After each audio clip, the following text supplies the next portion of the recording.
पहली बार मनरेगा में खर्च की सीमा तय, केंद्र सरकार ने क्यों लगाई पाबंदी?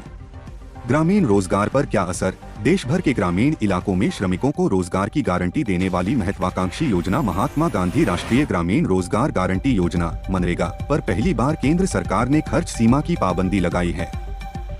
केंद्रीय ग्रामीण विकास मंत्रालय ने वित्तीय वर्ष 2025 से 26 की पहली छमाही में मनरेगा के तहत होने वाले खर्च को कुल वार्षिक आवंटन का 60% तक सीमित कर दिया है। अब तक इस योजना में खर्च की कोई सीमा तय। प्रतापगढ़।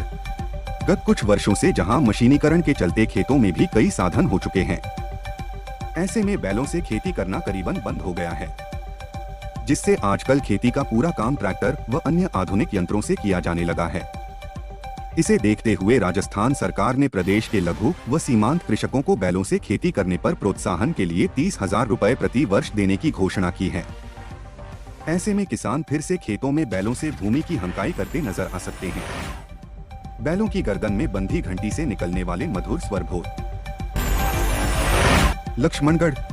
नगरपालिका लक्ष्मणगढ़ के वार्ड 9 के पार्षद के लिए हुए उपचुनाव में भाजपा ने कांग्रेस से सीट छीन ली है। सोमवार को घोषित उपचुनाव के परिणाम में भाजपा प्रत्याशी सरिता शर्मा ने 365 वोटों से जीत हासिल की है। पूर्व में इस वार्ड से कांग्रेस विजेता रही थी। सोमवार को घोषित परिणाम में भाजपा प्रत्याशी सरिता शर्मा को 640 वोट मिले। उनकी निकटतम प्रतिद्वंदी रही कांग्रेस की वंदना खेड़वाल को 275 वोट मिले। निर्दलीय प्रत्याशी पूनम को 59 वोट मिले, जबकि 8 मतदाताओं ने नोटा का उपयोग भी किया। जयपुर। राजस्थान में मानसून से पहले गर्मी अपना असर दिखा रही है। तेज गर्मी के चलते सभी के हाल पस्त है। जयपुर सहित कई जिलों का तापमान दिन प्रतिदिन बढ़ता ही जा रहा है। जयपुर में भी पारा 44 डिग्री के पास पहुंच रहा है। इसी दौरान सोशल मीडिया पर एक वीडियो वायरल हो रहा है, जिसमें कुछ युवा बीच सड़क पर फ्री बियर और चखना बांटते नजर आ रहे हैं। अलवर जिले में सड़कों का जाल बिछने जा रहा है। इसके लिए पीडब्ल्यूडी ने 115 करोड़ की लागत से बनने वाली सड़कों के टेंडर कर दिए हैं। इसी महीने काम शुरू होने की संभावना है। इन सड़कों के बनने से कई कस्बों व ग्रामीण इलाकों को लाभ मिलेगा। वाहनों की रफ्तार बढ़ेगी। अलवर ग्रामीण, कठूमर व रामगढ़ विधानसभा में यह सड़कें बनाने की योजना है। सर्वाधिक लाभ इन्हीं क्षेत्रों की जनता को मिलेगा। वहीं मालाखेड़ा तक भी सड़क आएगी। कुछ सड़कों का चौड़ीकरण होगा तो कुछ नई बनाई जाएंगी। काफी समय से मांग चल रही थी। जयपुर शहर में सार्वजनिक परिवहन व्यवस्था को दुरुस्त करने की दिशा में बड़ा कदम उठाया गया है। शहर के 16 मार्ग पर अब कुल 2035 मिनी बसें संचालित होंगी। परिवहन विभाग ने इन मार्गों पर परमिट जारी करने के लिए अधिसूचना जारी कर दी है। पहले इन मार्गों पर 865 मिनी बस चल रही थीं, जिनकी संख्या अब 1170 और बढ़ा दी गई है।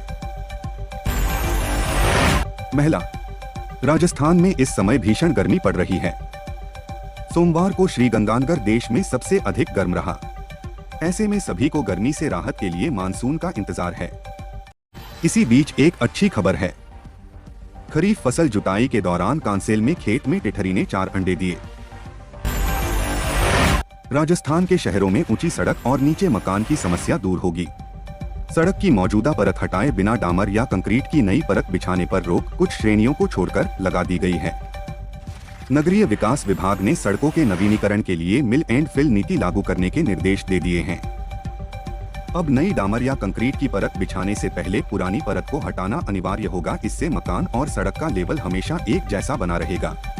जो सड़क उखाड़ी जाएगी, उसके मटेरियल को सड़क निर्माण में रीयूज किया जाएगा।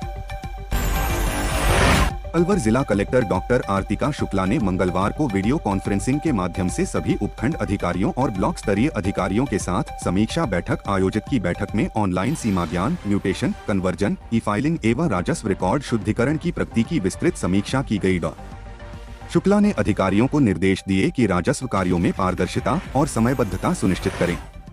उन्होंने कहा कि ऑनलाइन सीमा ज्ञान और म्यूटेशन के लंबित प्रकरणों का शीघ्र निस्तारण किया जाए। राजधानी जयपुर में मास्टर प्लान 2025 की वैधता इस वर्ष सितंबर में समाप्त हो जाएगी, जबकि मास्टर प्लान 2047 को लेकर धरातल पर कोई ठोस काम शुरू नहीं हुआ है। जेडीए ने संभावित 679 नवीन राजस्व ग्रामों को अपनी सीमा में शामिल करने की प्रक्रिया शुरू कर दी है। जेडीए ने 27 जोन का मास्टर प्लान राज्य सरकार को भेजा है। 10 नए क्षेत्रीय कार्यालय बनाने की अभिशंसा की गई है, लेकिन इस योजना पर अब तक राज्य सरकार की मंजूरी नहीं मिली है। विशेषज्ञों का मानना है कि सीमा विस्तार और जोन की संख्या बढ़ाने का फायदा कम और नुकसान